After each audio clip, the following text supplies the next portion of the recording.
اچھا جی، اگلا سوال یہ ہے علی بھائی کہ اسلام میں ایک طرف تو تخلیق کو بدلنا سورہ النساء کی آیت نمبر 119 کے تحت حرام ہے، اور دوسری طرف ختنہ کرنا اور غیر ضروری بالوں کو صاف کرنا سنت مبارکہ ہے۔ آخر اس تضاد کی وجہ کیا ہے؟ مہربانی فرما کے زیر ناف بالوں کو کہاں سے کہاں تک صاف کیا جائے، اس کا بھی حوالہ اور رہنمائی فرما دیں، شکریہ۔ دیکھیں میرے بھائیو، پچھلے دنوں میرا زیر ناف بالوں کے اعتبار سے وہ جو پبلک میں مشہور ہے نا کہ وہ علماء نے اجازت کیا ہے کہ دفنا دینے چاہیے، باہر نہیں ہونے چاہیے، میں نے اس کا آپٹیمل سولوشن دیا ہے، وہ آپ کلپ میرا دیکھ لیں۔ پہلے میں دوسرے پورشن کو ایڈریس کرتا ہوں کہ زیر ناف بال کہاں سے کہاں تک کاٹنے چاہیے۔ پہلے اس کی حکمت آپ سمجھ لیں، یہ غیر ضروری بال جو صاف کیے جاتے ہیں، یہ وہی بال صاف کیے جاتے ہیں جہاں پر پسینہ جمع ہوتا ہے، کیونکہ پسینہ جمع ہونے کی وجہ سے وہاں پہ بدبو پیدا ہوتی ہے، تو اسلام نے یہ پاکی کا نظام رکھا ہے۔ اب یہ دیکھیں، یہ والی جو جگہ ہے بغلوں کے نیچے والی، اس میں پسینہ جمع ہوتا ہے، یہ بال اگر آپ ریموو نہیں کریں گے تو آپ کو بدبو آئے گی۔ اکثر جو مسلمان غیر مسلم ملکوں میں جاتے ہیں وہ کہتے ہیں جو کافروں کو بڑی بو آمدی ہے جی، وہ کافروں سے بو اس لیے آ رہی ہوتی ہے کہ وہ پاکی نہیں کر رہے ہوتے، وہ بھی وہ ساری چیزیں کریں، کلمہ نہ بھی پڑھیں، اس کو روحانی مسئلہ ہمارے لوگ سمجھ رہے ہوتے ہیں جی، ٹھیک ہے، حالانکہ خود نماز بھی نہیں پڑھتے۔ اصولوں تو آپ سے بھی بدبو آنی چاہیے، کیونکہ صحیح مسلم میں 246 نمبر حدیث ہے، بندے کے کفر اور ایمان، شرک اور ایمان میں فرق نماز ہے، لیکن اللہ نے دنیا میں پردہ ہی رکھا ہوا ہے، وہ بدبو کی وجہ ان کی پاکی نہ کرنا ہوتا ہے۔ پاکی کریں تو آپ دیکھ لیں، کوئی مسئلہ نہیں ہوگا، نہیں آئے گی بدبو۔ کرسچنز میں کتنے لوگ ہیں جو یہ کرتے ہیں، جوز میں بھی ہیں جو کرتے ہیں۔ تو یہاں پہ پسینہ جمع ہوتا ہے، اس لیے نبی علیہ السلام نے اس کو مشروع فرمایا ہے۔ صحیح مسلم میں حدیث ہے، نبی علیہ السلام نے زیر ناف بال، بغلوں کے بال اور ناخنوں کے لیے 40 دن کی مدت مقرر فرمائی ہے کہ 40 دن میں ایک دفعہ تو لازمی کرنا ہے، ویسے تو ہر ہفتے میں ایک دفعہ کرنے چاہیے۔ مسلم شریف میں حدیث ہے، بخاری مسلم دونوں میں حدیث ہے کہ جمعے کا غسل ہر مسلمان پہ، مرد و عورت کے اوپر، مسلم کے اوپر، اس میں مسلم کے الفاظ ہیں سر، بریلوی دیوبندی نہیں ہے، اہل حدیث نہیں، شیعہ نہیں، یہ واجب ہے، اور اس کی ایکسپلینیشن صحیح مسلم میں کہ ہفتے میں کسی ایک دن کریں، جمعے کا دن ہو تو زیادہ بہتر ہے، جس میں الفاظ ہیں جس میں وہ اپنے جسم کی صفائی کرے۔ صفائی میں صرف میل اتارنا نہیں ہے، یہ غیر ضروری بالوں کو بھی صفائی کہا جاتا ہے، یہ عربی لنگوسٹک میں محاورتاً بات یوز ہوتی ہے۔ جیسا کہ بخاری کے اندر حدیث موجود ہے کہ نبی علیہ السلام نے فرمایا کہ جب بچہ پیدا ہو تو اس کی طرف سے عقیقہ کرو اور اس سے گندگی کو دور کرو، اور ترمذی ابو داؤد میں وہ گندگی کیا ہے، اس کے بال ریموو کرنے ہیں آپ نے، جس میں کہتے ہیں چانڈ لوانا، اور وہ فرمایا کہ 7ویں دن عقیقہ کرو، ترمذی ابو داؤد میں، اس کا نام رکھو اور اس سے گندگی دور کرو، اس کی طرف سے صدقہ اور خیرات کرو۔ تو یہ ان جگہوں پہ پسینہ جمع ہوتا ہے۔ اسی طریقے سے جو ران کے جو جوڑ ہیں وہاں پہ پسینہ جمع ہوتا ہے، جس کو آپ یعنی تھائی کہہ لیں، تو تھائی پوری کے بال ریموو نہیں کرنے ہوتے، صرف اتنے حصے کے جو شرمگاہ کے ساتھ ٹچ کر رہا ہوتا ہے۔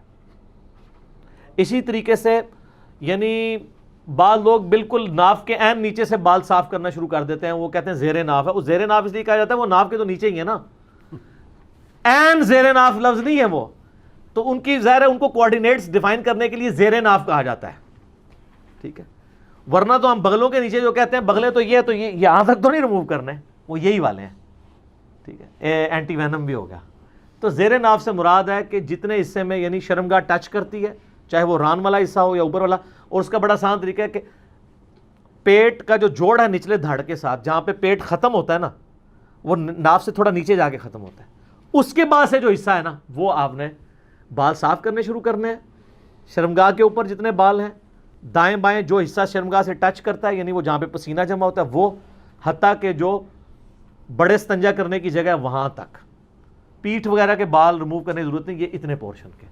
تو یہ اکثر لوگ پوچھتے ہیں، اچھا ہو گیا اس کو میں نے کلیئر کر دیا، اب آ جائیں وہ اس کے پچھلے پورشن کی طرف، اس سے جو پہلے والا پورشن تھا۔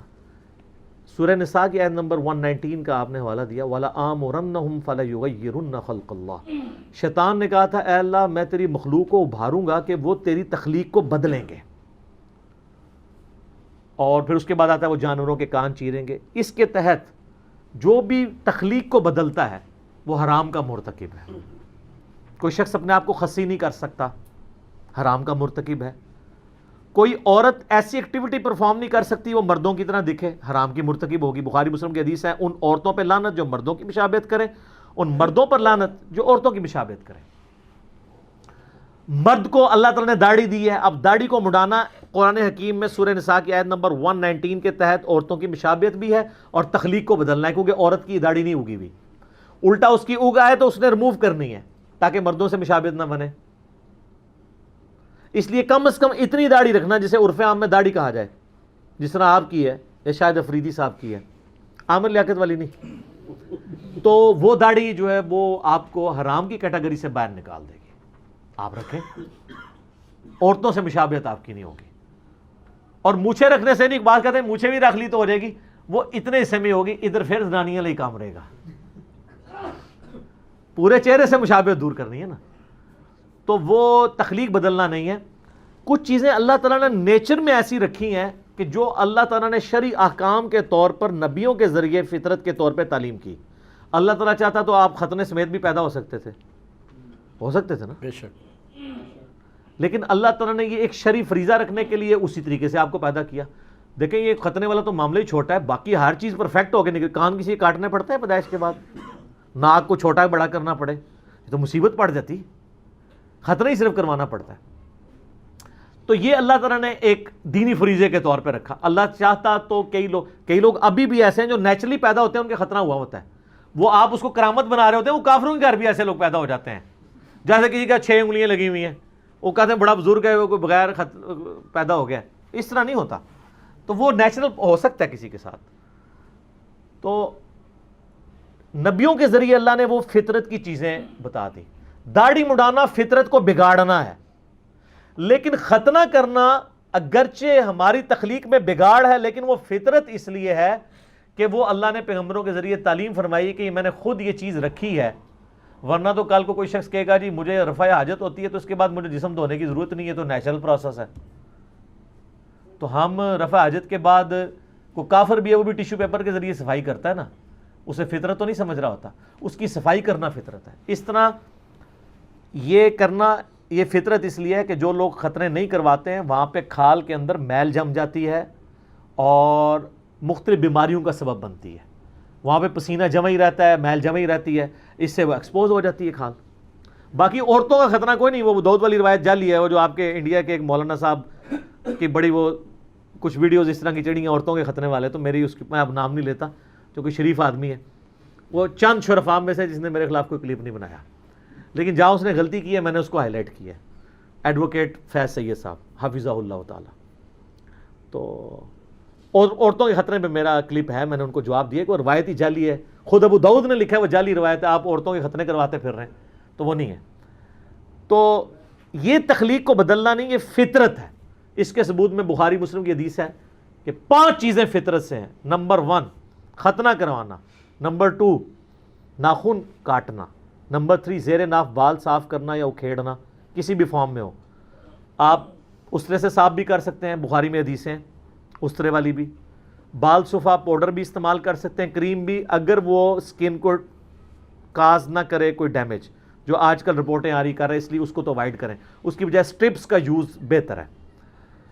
اور نمبر 4 بغلوں کے بال, زیر ناف بال, بغلوں کے بال. اور نمبر 5 مونچھوں کو پس کرنا. اور مسلم شریف میں 10 حدیثیں ہیں فطرت میں, ان میں داڑھی بڑھانا بھی فطرت میں ہے, مسواک کرنا, کلی کرنا, یہ ساری چیزیں فطرت میں داخل ہیں. تو جو چیزیں اگرچہ بظاہر تخلیق کو بگاڑ رہی ہیں, لیکن وہ اللہ تعالیٰ نے بلٹ ان رکھی ہوئی ہیں تاکہ انسان شریعت کو اوبے کرتے ہوئے اس کو ایگزیکیوٹ کرے.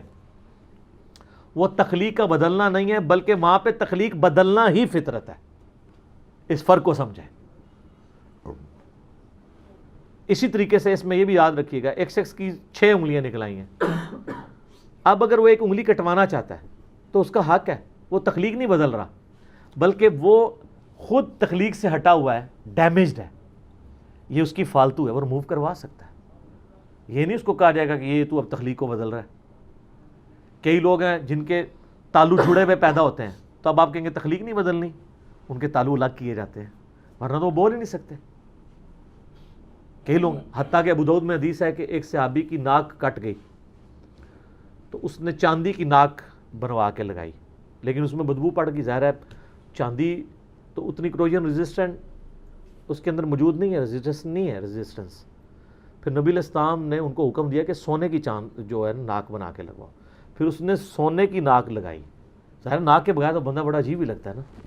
تو سونے کی ناک بھی آپ, حالانکہ مرد پہ سونا حرام ہے, لیکن اس بڑے ضرر سے بچنے کے لیے جو چہرے کا بگاڑ ہے, سونے کا آپ دانت بھی لگوا سکتے ہیں, لیکن سونے چاندی کے برتنوں میں کھانا کھانا حرام ہے.